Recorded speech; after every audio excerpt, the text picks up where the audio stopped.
యోహాను సువార్త 20వ అధ్యాయం 11వ వచనములో, అయితే మరియ సమాధి బయట నిలిచి ఏడ్చుచుండెను. ఆమె ఏడ్చుచు సమాధిలో వంగి చూడగా, దేవదూతలు మరియతో, నీవెందుకు ఏడ్చున్నావు అని అడిగారు. ఆనందించవలసిన సమయాన ఆమె ఏడ్చూ ఉన్నది. మనము కూడా కొన్నిసార్లు నవ్వవలసినప్పుడు ఏడుస్తుంటాము, మరియు ఏడవలసి వచ్చినప్పుడు నవ్వుతుంటాము. ఇక్కడ మరియ సమాధి యొద్ద నిలువబడి, ఆమె వెనుక యేసు నిలువబడి ఉండినను ఏడుస్తూ ఉన్నది. ఎందుకనగా సమాధిలో యేసు శరీరమును ఆమె చూడలేకపోయింది. నీవెందుకు ఏడ్చున్నావు అని యేసే ఆమెను అడిగాడు.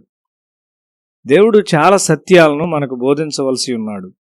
మనం నిత్యమైన దీవెనను పోగొట్టుకున్నప్పుడు మనం ఏడవము. అయితే ఒక క్షణికమైన లేక భూ సంబంధమైన దీవెన పోగొట్టుకున్నప్పుడు మనం ఏడుస్తాము. దేవునితో ఉండువారు ఎప్పుడు ఏడవాలో, ఎప్పుడు ఆనందంగా ఉండాలో ఎరిగి ఉన్నారు. భూ సంబంధమైన విషయాల కొరకు మనం ఎంతో ఏడుస్తాము కాబట్టి ఆత్మీయ విషయాలను కోరుకొనుటకు శక్తి లేని వారమై ఉంటాము. మన అమాయకత్వమును బట్టి లోక సంబంధమైన విషయాల వెంట మనం పరిగెడుతూ ఉంటాము. తమిళనాడులోని నామక్కల్లో ప్రజలు దేవుని దుఃఖపరిచిన పాపముల కొరకు మరియు వారి వ్యర్థమైన జీవితమంతటి కొరకు ఏడ్చుట ప్రారంభించారు. అది సరియైన విధంగా ఏడ్చుట. ప్రతి విధమైన దుష్టత్వమునకు వ్యతిరేకముగా నిలువబట్టుకు సహాయము చేయు లక్షణాలను నీలో అభివృద్ధి చేయాలని దేవుడు ఇష్టపడుతూ ఉన్నాడు. దుష్టత్వం అంతటికీ వ్యతిరేకముగా క్రీస్తు తనను తాను సంపూర్ణంగా సిద్ధపరచుకున్నాడు. అన్ని పరిస్థితులను ఎదుర్కొనుటకు ఆయన సిద్ధముగా ఉన్నాడు. ఎఫెసీ పత్రిక 1వ అధ్యాయం 13వ వచనములో, మీరును సత్యవాక్యమును అనగా మీ రక్షణ సువార్తను విని క్రీస్తునందు విశ్వాసముంచి వాగ్దానం చేయబడిన ఆత్మచేత ముద్రించబడితిరి. నమ్మకము మరియు విశ్వాసము సువార్త సత్యమునకు విధేయతలోనికి నడిపించును. విధేయత చూపుటకు నీకు బలం అవసరం. ప్రార్థన యందు కృప కొరకు అడుటకు నీవు బలవంత పెట్టబడతావు. నీ అవసరతకు చాలిన కృప దేవుడు కలిగి ఉన్నాడని నీవు కనుగొంటావు. ఆయన నీకట్టి కృపను అనుగ్రహిస్తాడు. మరియు విధేయత చూపుటకు నీవు బలపరచబడతావు.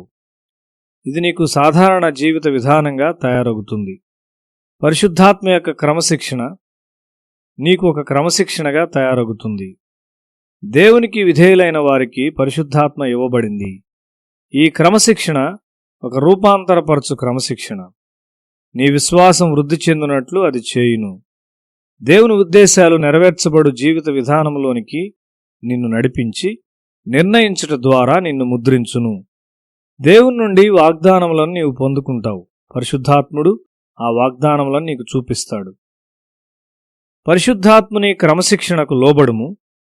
దేవుడు నిన్ను క్రమపరచి ఆయన సేవ కొరకు తగినవానిగా చేయనిమ్ము. నీకు దానికంటే ఎక్కువ లాభకరమైనది ఏదీ లేదు.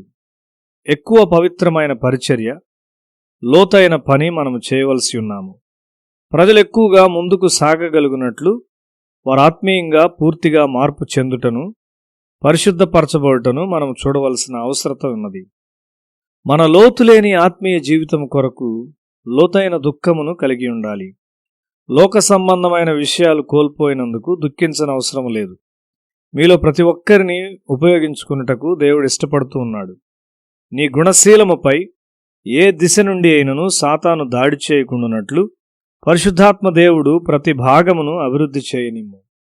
కొంతమంది వారి మాటల్లో, కొంతమంది వారి వస్త్రధారణలో, కొంతమంది తమ స్వభావములో, కొంతమంది వారి తలంపుల్లో బలహీనులుగా ఉన్నారు.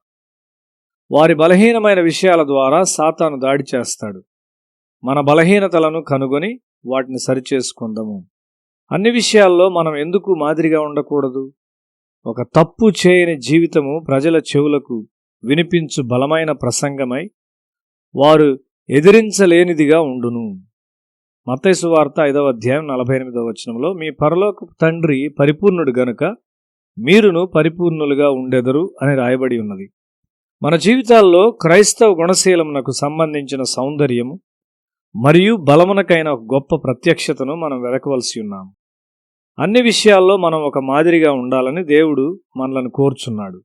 రోగులను స్వస్థపరచుట, ఆత్మీయ సలహాలిచ్చుట, దయ్యములను వెళ్ళగొట్టుట మరియు ప్రజలను క్రీస్తు యొద్దకు నడిపించుట అనునవి మనకు సాధారణమైన విషయాలుగా ఉండాలి. మన క్రైస్తవ జీవితములలో మనలను మనం పరిపూర్ణముగా చేసుకుందాము. పాపము కొరకు మరియు క్రీస్తు యొక్క సౌందర్యమును చూపుటలో మనలను ఆటంకపరచు విషయాలను గూర్చి దుఃఖించటం మంచిది.